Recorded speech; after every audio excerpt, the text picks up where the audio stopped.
that's over, Cathy? Yes, I am. How you feel? Do you still sort of feel a bit hard done by the Commission? Oh, not at all. Not at all. I think it's been the Royal Commission is doing a good job. I think the Royal Commission need to move on to what, there's more evidence to be received, and most importantly, let's look at what happened on the 4th of April and those tapes that were played in the Royal Commission, those phone intercepts about who was involved and when they were involved, and when the Minister at the time, Shorten, applied to put the union to administration. They were part of a corrupt little gang that was trying to put this union into administration for their own political ends, not because they were concerned for members of the Health Services Union. It was about protecting their power base. It appears that they're trying to get you putting your hand in the till. Are they certain? Are they after you? Of course they're after me. They've already been. You heard the phone intercepts. We're going to do it. Listen to the phone intercepts. They're all there.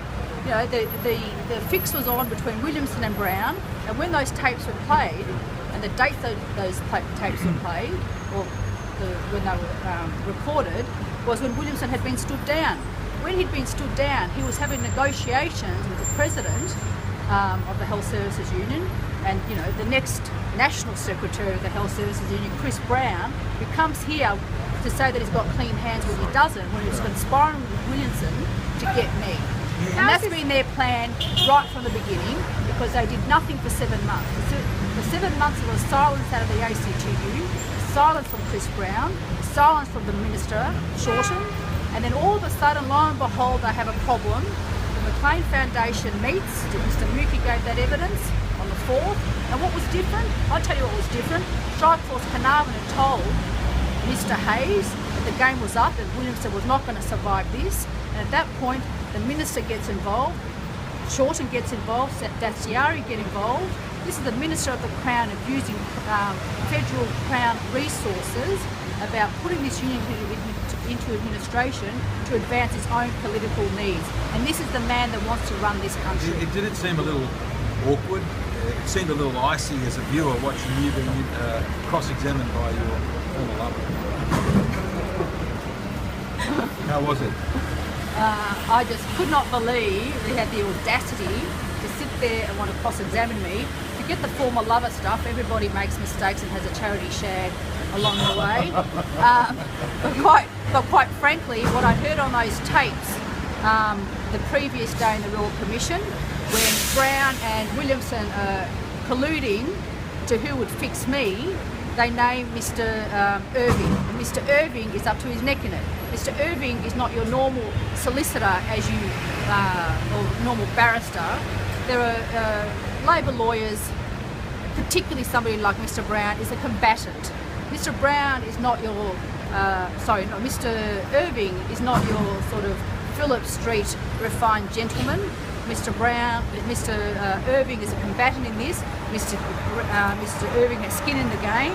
Mr Irving has earned a lot of money out of the Health Services in the last 2 years, and he's been part of the vendetta to bring me down. I'm not making that up, that is fact. No, Mr Brown this morning said that it was a distraction for you to raise your past affair with you to cover up your own wrongdoing. How do you respond to that? Mr. Who said that? Mr Brown, Chris Brown. Chris Brown said it was a distraction to cover up your own wrongdoing. Really? Yes. And that's why he was on the phone intercepts when Michael Williamson had been stood down, talking to Michael Williamson how to do me in. That was a distraction, was it? Point blank, you did not corruptly use funds to go to America or Hong Kong. Point blank, I did not. I used whatever funds I used, I was authorised to use by my branch committee of management. Mr Brown knows that, Mr Williamson knew that, and that's why they set up their little dirt unit with the assistance of the government of the time. We heard tapes that Mr Combay was involved in that as well, and the Minister Shorten at the time was involved in that.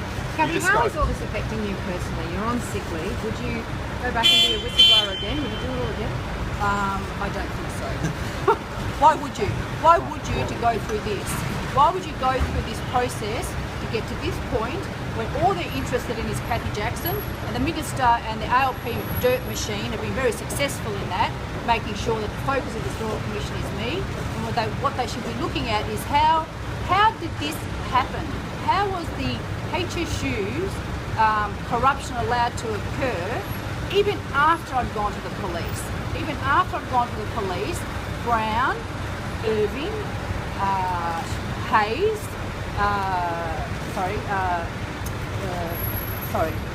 There's a few. There's a few.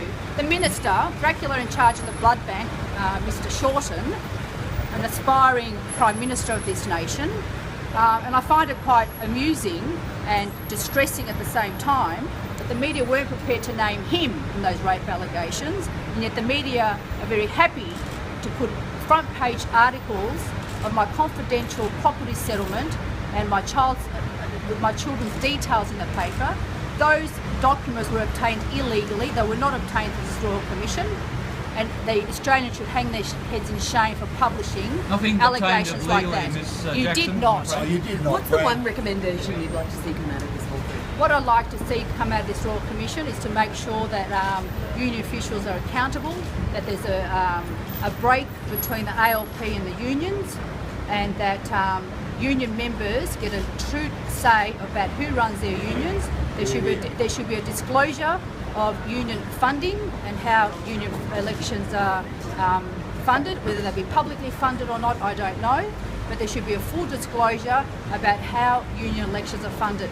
And more importantly, all these slush funds that all unions have, and I'd like the Commission not just to look at the NHDA and what happened at the Victoria No. 3 branch. They should look at what happened at every other union in this nation. They should go through every other union official's banking counsel I've had to provide. You know, I've been in the courts for the last 3 years. I've had court case after court case, and these people at the Health Services Union rely on, a judicial gang rape of Kathy Jackson because they can afford to do it. They've got lawyers, guns, and money, and you should ask them how many hundreds of thousands of dollars have they spent on getting Kathy Jackson. You should listen to those. They should be looked into, because I understand now the community concern. I totally understand the community concern about them. But the reason they're there and the reason they were set up, not just in my time, but before my time, is to get around electoral disclosure. That's what they're about. I'm not sitting here telling you that that's not what it's about. I've been upfront about that, and I've been upfront about that from the beginning. So you acknowledge. Of course I was. You acknowledge that you were using these funds to bend the rules. No, it was more than that. I was buying protection for my members to make sure that the sharks out there that are circulating every union, people like Stephen Conroy, people like Bill Shorten, who want to gain control, have more votes at ALP's State Conference, they're cashed up. So you need to have these funds to make sure that these vultures that are circling these unions to take them over aren't able to do that. I'll give you a very recent example. Victoria No. 1 branch are having elections as we speak. The elections are on.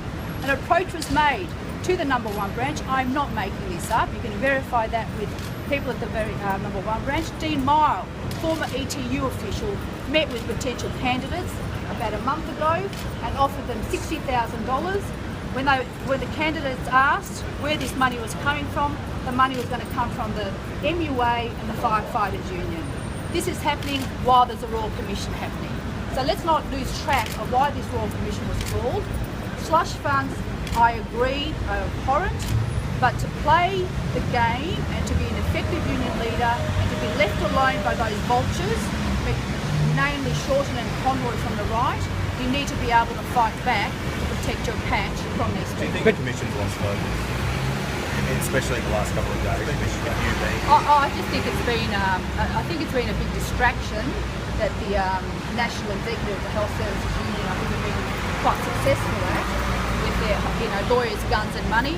But I remind you again, just listen to those phone intercepts. Without those... No, it wasn't a distraction. It was relevant. Just in case Mr. Irving turned around and said it never happened. Did you ever use union slush funds for personal purposes, whether for a property settlement or anything else? No, I did not. Are you concerned you could suffer the same fate as Williamson and Thompson? No, of course not. Do you think you should have told your branch committee that you moved union members' money into a personal bank account? I do not answer any questions from Mr. Norrington. Why not? That's a pretty good question. Why not? Because you're a hired gun for the Health Services Union.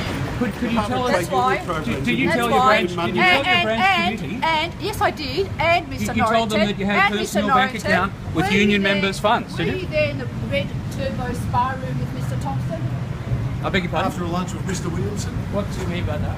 you're going to pay back Right, to HSU members for the hospitality, Mr. Norrington? I beg your pardon? Long lunches with Williamson, Mr. Norrington. You have control of.